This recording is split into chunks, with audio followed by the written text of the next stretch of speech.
Hello, my friends, and welcome once again to Stately Vaughan Manor. Now today, I was supposed to have two videos up today. Only one's going up today. I don't like to push off videos or delay videos. I only do this if there's been an accident or an incident. Today there was an accident, unfortunately. Pretty bad one. Don't worry, I wasn't involved. But because of my job, I did have to be on the scene of this accident for a long time. And so while I was supposed to get off work early today, I got off work late. I was going to get off work early and come home and read The Dark Knight Returns Part 2 real quick, only take a little bit, and then put up a video about The Dark Knight Returns Part 2 because I hopped on board a read-along that was being done by Steve Donahue and Mayberry Book Club. And they have had their videos up for days, and I was going to get mine up today, but not going to happen.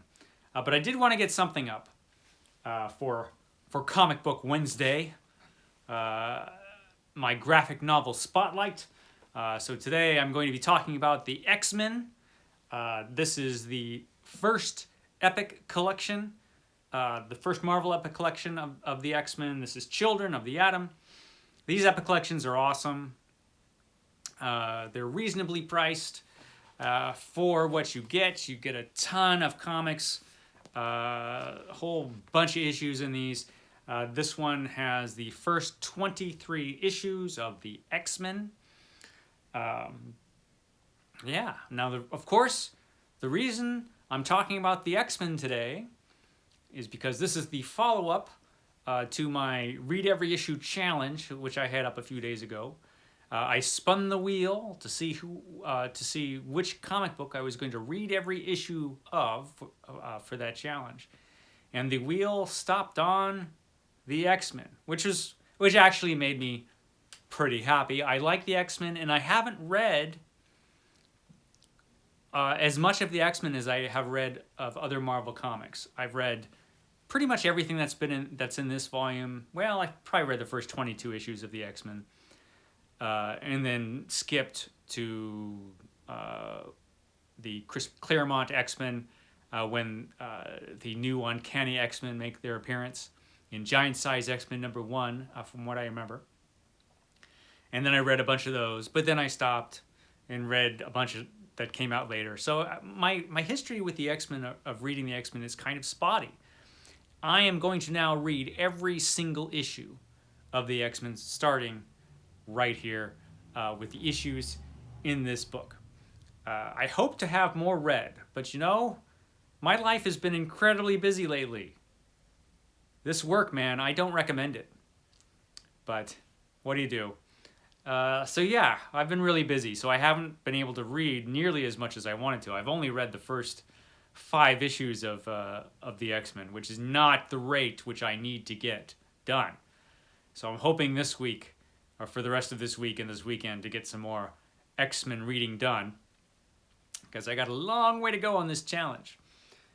So the X-Men became the Uncanny X-Men later on, and I'm going to be reading every issue of that series. So I believe they were 5 different volumes of the X-Men.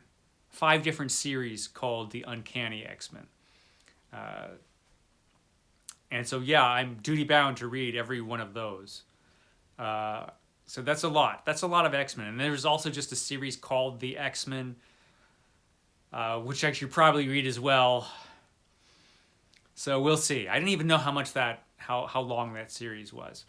I pulled up the wiki.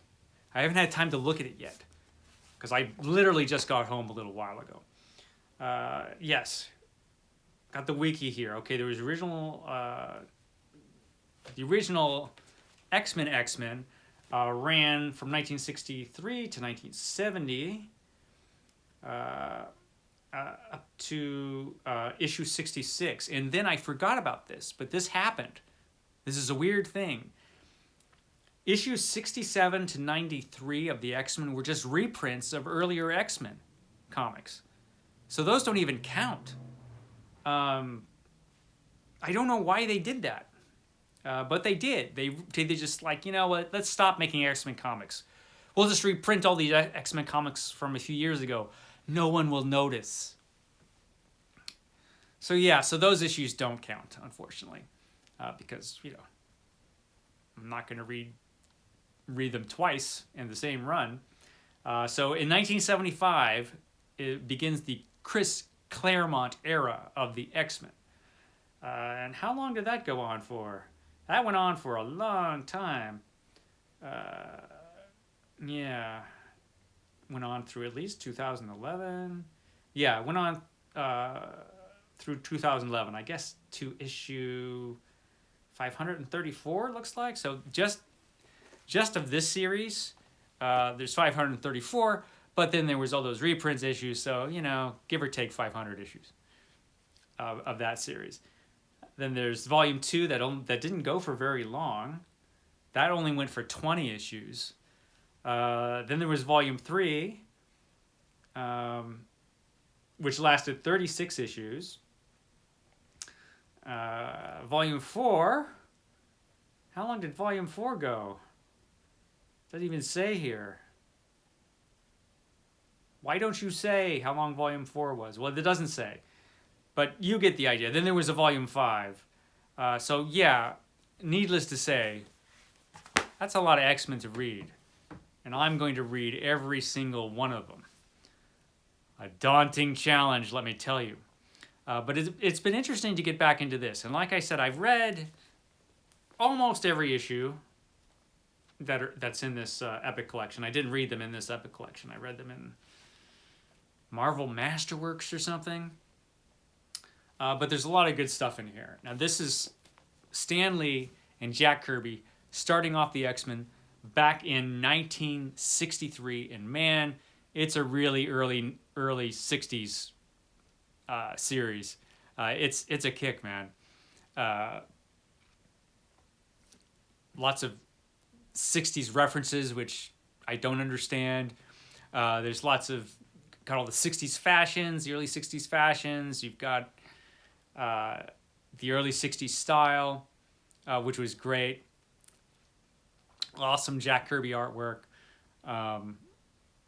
Stan Lee at his Stan Lee best, you know. This was written, it's a band of teenagers back then. The early X-Men were just a bunch of teenagers at Professor X's school for gifted youth, and there was only a few of them. All guys until Marvel Girl joins the band, and of course they all harass Marvel Girl in typical 1960s ways. But you know, she has telekinesis, so she could just toss them around until they behave. It's interesting. I had forgotten a lot from these first few issues of the X-Men. Professor X, kind of a creepy guy. I forgot how creepy Professor X was when the X-Men started. He at one point he professes to himself that he's in love with Marvel Girl, but he can't ever tell her. Now Professor X has got to be what, 35 when this starts, and Marvel Girl is a teenager, so she's probably 17 or 18. So that's kind of creepy. But yeah, there's that stuff going on. I don't know if he only professed his love and to himself once for Marvel Girl so far. We'll see if that keeps happening. It's been a while since I've read these issues, and like I said, I haven't gotten very far in this Epic collection. But I definitely wanted to come on and just do a little update about my progress with my reading challenge. But yeah, in this Epic collection, there's 23 issues. I've jumped ahead. Most of this is Jack Kirby. But eventually he just starts doing the layouts. And Jay Gavin takes over the book. And Jay Gavin's not bad. He actually does all right. So yeah, I'm looking forward to reading more of this. So I'm probably going to read straight on through the 7 Epic collections, and then from there I probably will read a lot of it digitally. I have no problem with digital comics. I know some people do, but I figure, you know, you got a good sized tablet. It's good enough. That's how I read. I read Y the Last Man. I read the whole series digitally. Most of Saga I read digitally. A ton of back issues I've read digitally. So not a problem. If I really like this stuff, I will actually buy an actual book of it. But yeah, that's probably how I'll read the bulk of this challenge. But yeah, I definitely wanted to hop on board here, make a quick little video just to tell you my progress, talk a little tiny bit about the X-Men. And I know this has been a disjointed video. Sorry. I'm tired, man. I worked a long time today. But yeah, so the X-Men. Fantastic. A good time. So I'll see you back here tomorrow, which will be the video where I talk about my other challenge, and hopefully it'll be a little bit more coherent because I won't have just walked in the door from work. But yeah, I'll be talking about the results of my challenge. I'm going to be reading every single book written by Stephen King, because Stephen King won that challenge. I can't believe I'm going to have to watch I can't believe I'm going to have to read Dreamcatcher again, but I am. I never thought that would happen, but yes, because I have to read every single one, whether I've read it before or not. That doesn't matter. It's a challenge. You've got to read them all, read everything. So I'm going to read every single book by Stephen King. I'm going to talk a little bit tomorrow about how I'm going to do that. Yeah. So that's tomorrow's video, and I hope after that, the day after that, I'll be able to get that Dark Knight Returns video up. So thank you, my friends, for stopping by once again here at Stately Vaughan Manor. I appreciate it. And, before I left, I did want to talk about the one person so far who's been brave enough to accept the challenge. The Read Every Issue challenge, and that would be Juan at Plagued by Visions. He just put up a video, Plagued by Manga, where he does the same thing I did. He spins a wheel to find out what manga series he's going to read every chapter of. So thank you, Juan, for being the one brave enough person to accept this challenge. And his video is up now, Plagued by Visions. Plagued by Visions actually is a fantastic channel, man. It is one of the best booktube channels I've ever seen. And that's not even me being exaggerating. That's the straight stuff right here. Plagued by Visions is fantastic, and you really should watch it. So yeah, there's that. Okay, guys. Oh yeah, and Book Blather. I know you say you're going to do this challenge, but do a video and prove it. Okay, guys, I'll catch you next time. Bye.